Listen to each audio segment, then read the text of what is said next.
ingenieros militares y obras públicas.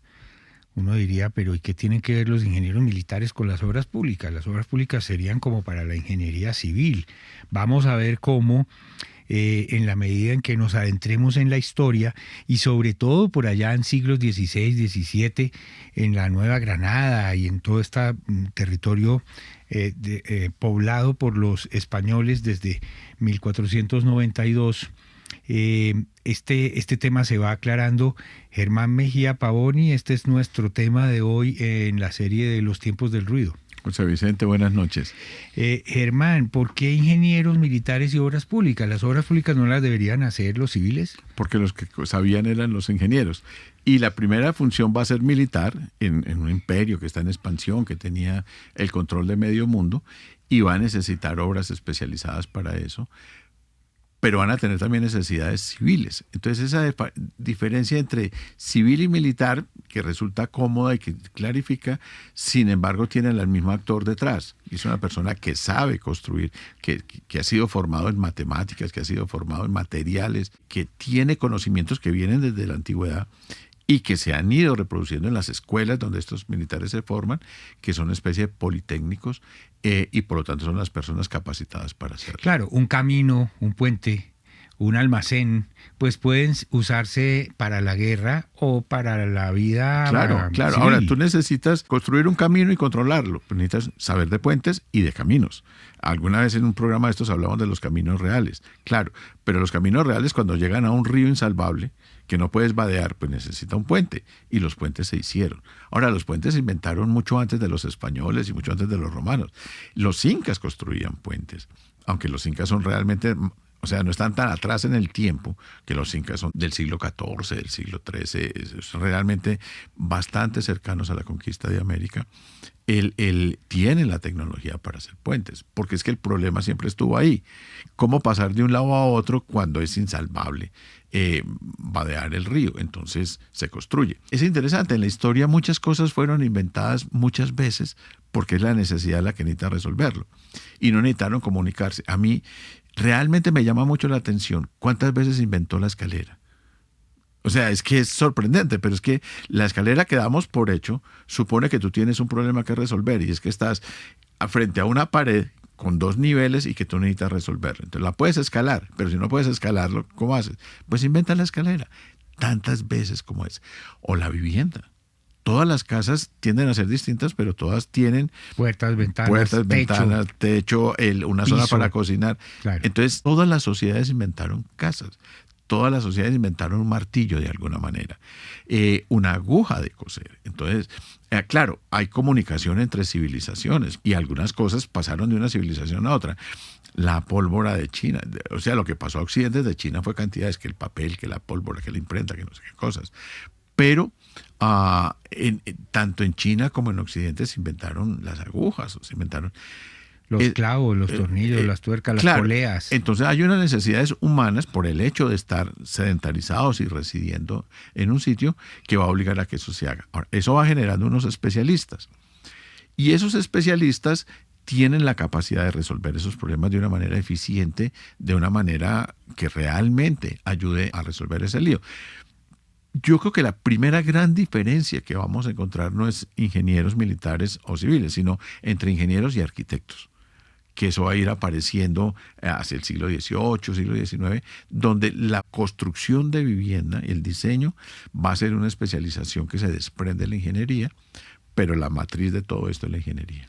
Ahora, Germán, hay un momento clave, y es que las universidades existen desde el siglo XI, XII. Antes, sí. Ok.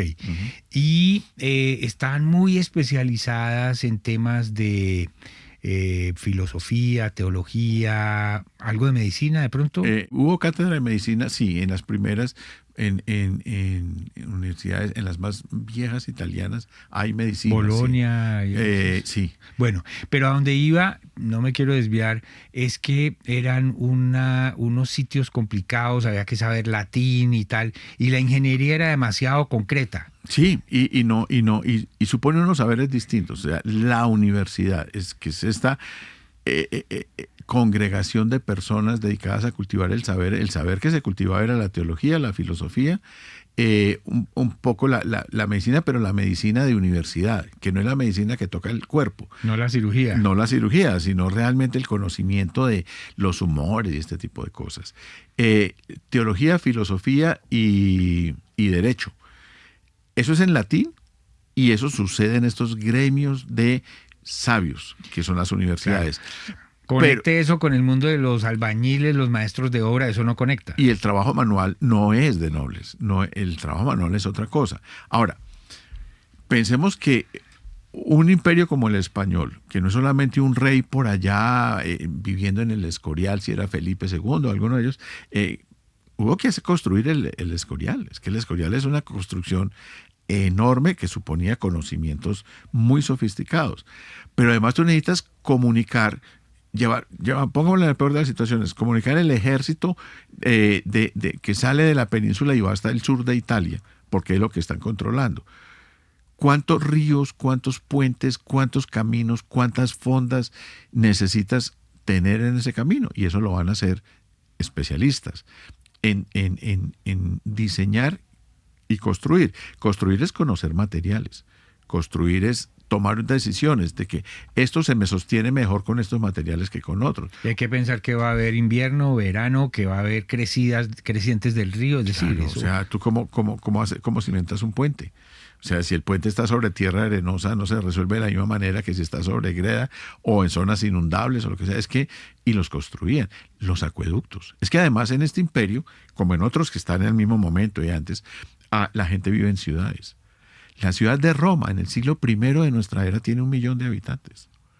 Entonces Roma se inventa las alcantarillas. Pero no se inventa el acueducto, pero sí se inventa traer agua desde muy lejos a la ciudad.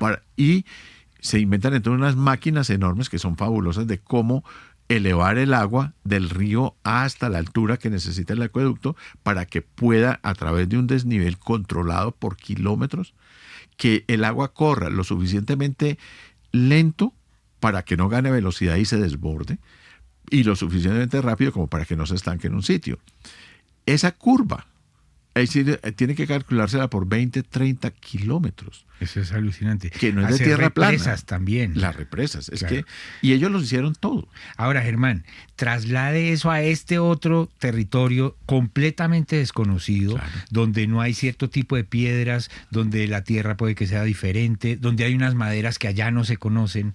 Eso hubo que adaptarlo aquí. Claro, y tener conocimiento, parte lo van a obtener de civilizaciones mayores en América, como aztecas o incas, pero donde no hay estas civilizaciones mayores, les tocó prácticamente de cero, porque eran comunidades que no construían puentes, no lo sabían hacer todavía, y van a llegar estos ingenieros. Entonces, el imperio no puede existir sin los ingenieros. O sea, el imperio no solamente es el rey y su burocracia, que estamos acostumbrados a hablar de ellos. El imperio es una máquina muy sofisticada, muy complicada, que necesitó de estas especializaciones. Hay un rey especialmente importante para la ingeniería que fue Felipe V.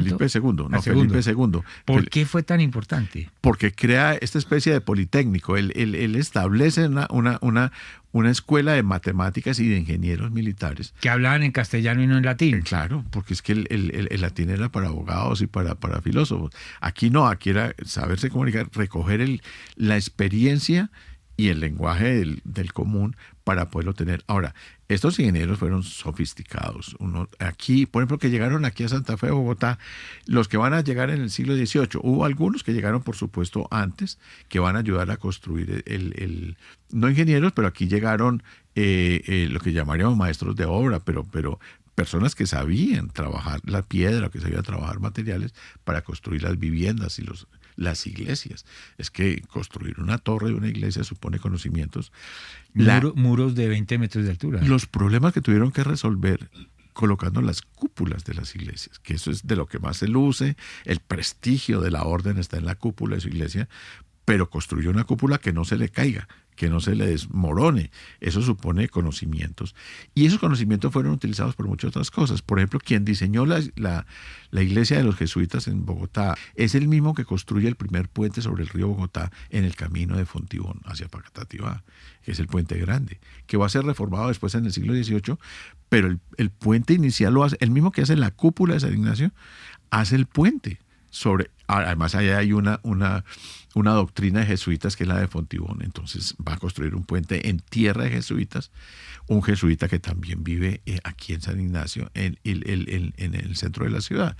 Es el mismo, tiene conocimientos de construcción, de ingeniería, de matemáticas, de materiales, y los conoce lo suficiente para hacer un río, para hacer una iglesia. Este tema está lleno de detalles. En los apuntes que nos ayudó a preparar Gustavo Rincón, por ejemplo, veía yo lo importante que era empedrar los caminos y las plazas. Claro. Porque eso tiene que ver con saneamiento. Y dice uno, ¿y por qué? Pues claro, porque entonces cuando hay polvo, no hay salud, y empedrar una calle evita el polvo y eso ayuda a la salud de la gente. Y cuando llueve hay barro y hay suciedad también. O sea, es que no tienes alternativa. O te mata el polvo o te mata el barro.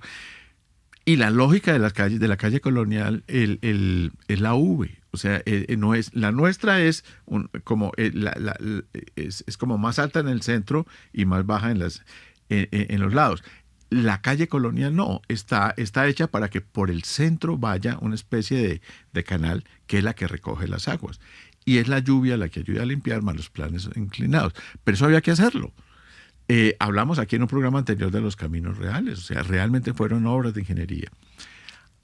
En la época borbona, ya hacia el final, va a haber una preocupación mayor por el urbanismo, y van a venir ingenieros que pueden estar en Cartagena por razones militares, pero que los van a hacer subir a Santa Fe para que resuelvan algunos problemas, que van a ser muy interesantes. Por ejemplo, Domingo Schiacchi, que es un ingeniero de artillería, tiene una formación matemática, en fin, que llega a Cartagena para resolver el problema de los piratas y todo eso, pero que lo traen a Santa Fe, y resulta que Schiacchi es el que traza una vía en línea recta desde San Diego al Puente del Común, puente que él diseñó.